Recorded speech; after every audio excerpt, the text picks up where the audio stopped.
In this video, we're going to talk about UTM code. What is UTM and how can you use it to improve your digital marketing? It's actually a really great tool and it's really effective, especially if you're running campaigns from multiple mediums as well as multiple campaigns. So this helps to simplify your marketing and put all of your analytics that are useful and helpful in one place. Let's jump into today's video. My name is Brandon Brashears. I create daily marketing videos. So if you're looking to grow your brand or your business with digital marketing, this is going to be a helpful channel for you. You should absolutely subscribe. I create, again, videos every single day about every kind of topic in marketing, from email marketing to PPC ads to social media marketing to what kind of email software you should be used. Basically anything related to digital marketing, I talk about it here. So let's jump into today's video. UTM code, what is it? Now, UTM is a technology that Google bought, and what it does is it allows you to put tracking parameters on the end of URLs, and this tells Google Analytics data about the link that was just clicked. And so what you do is you create UTM parameters with a UTM Builder tool, and I'm going to link to a UTM tool that is down in the link below that's helpful. But what this does is it lets you put identifiers on there that show up then inside of Google Analytics.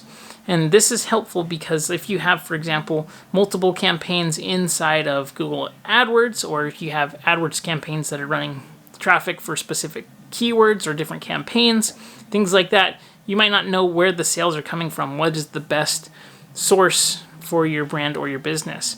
And especially if you're running ads on like Facebook and Instagram and Google AdWords and maybe Pinterest and YouTube, how do you know exactly which source is the best? And not only that, how do you distinguish between organic and paid traffic, especially if it's coming from like Facebook, for example? And so UTM is the key for this. Now, there's a few pieces of information that you're going to want to have, and you're also going to want to have naming conventions for this setup in place. The reason why you want to have a naming convention is because you want it to be standard, in that you'll know exactly what it is that where the traffic is coming from, what the campaign's name was, and what the kind of objective and the medium and all these different things are. So really quick, here are the things that you need to know for UTM. So the first thing that you need to have is the URL that you're going to be sending traffic to. You put the URL into the UTM Builder, and then it's going to add on these different parameters on the back end of it. Now, it goes like, for example, if you said mywebsite.com/appointments, for example, it's going to add a question mark, and then it's going to have equals UTM and then some different code pieces. And Google Analytics then knows that piece of code is identifying the traffic source and things. So it's a really smart way for the campaign to be tracked and measured inside of Google Analytics. And especially because, let's say you have 50 different AdWords campaigns that are running based on different keywords and intents and different things. This is going to be helpful to understand where, the best traffic sources are coming from and which segments are working well inside of Google Analytics. So it's very, very helpful to have, and it really makes it simplified so that you can have all of your reporting in one place. One of the most difficult things in general for small business is tracking. And it's really time consuming, especially if you're not familiar with your ad platforms and things, and switching between your Facebook ads and your Google ads and YouTube ads. Well, that's on Google as well, but trying to figure out where are these different traffic sources coming from, or the different sales, which traffic sources are they coming from? It's really, really helpful just to have it in one single place. So that being said, the next things that you need to identify are these key pieces of information. The source is the first thing. So typically, like, I'll put either Facebook or Google or email. That helps to identify the source of the traffic. And that way it'll show up in top referrers here. So source is important because it shows what source this traffic is coming from. And in analytics, you want to have that source report as detailed as possible. So make it so that it's general from that specific source. So Instagram, Facebook, Google, email, that kind of stuff. Number 2 is the medium. And the medium of the ad is where is it being shown. So for example, cost per click ads, banner ads, email ads, display ads. How do you want to name this so that you'll be able to see the medium that this ad was being run on. And depending on what you're doing for your business and what kind of ads you're running is going to determine this medium section there. After that, we have the campaign name.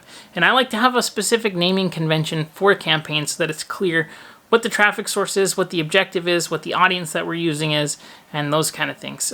Especially with Facebook ads and when we're using different audiences, I want to make sure that I can reference that audience if things are working well or things are working poorly, and then I can tweak those different audiences. Typically, I'll have like retargeting audiences, interest audiences, demographic audiences, things like that. That helps me to understand which traffic source we're tapping into here, whether it's warm or cold and things like that. So having that audience name, very, very important in there. The next is campaign terms, and this is important if you're using keywords or affinity audiences or whatever your target is, especially when it comes to Google Ads. This isn't the same necessarily for Facebook, so if you don't put this in there, that information isn't going to be included inside of the reports term, the analytics report, and so it's not necessarily a bad thing, but if you are doing Google Ads, you need to put this in there, and that way you're able to track which keywords are producing the best results. And then the last one is campaign content. So if you have something that you want to differentiate this ad from another ad, maybe it's a creative piece, maybe it's a video that's different, having that content labeled so that you can identify the best performers when it comes to content.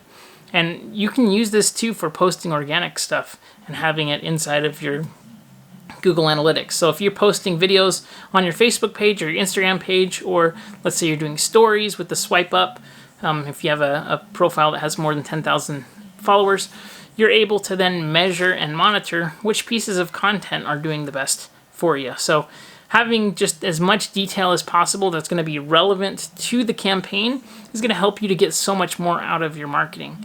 So I hope that this makes sense. If you have any questions, please let me know, and I'm happy to explain it or create more videos. And please let me know if there's anything that I can do to help you grow your brand or your business. If you didn't do so already, be sure to subscribe, hit that bell notification, and please let me know if there's anything I can do to help out. Have a fantastic day. I'll see you on the next video, everyone.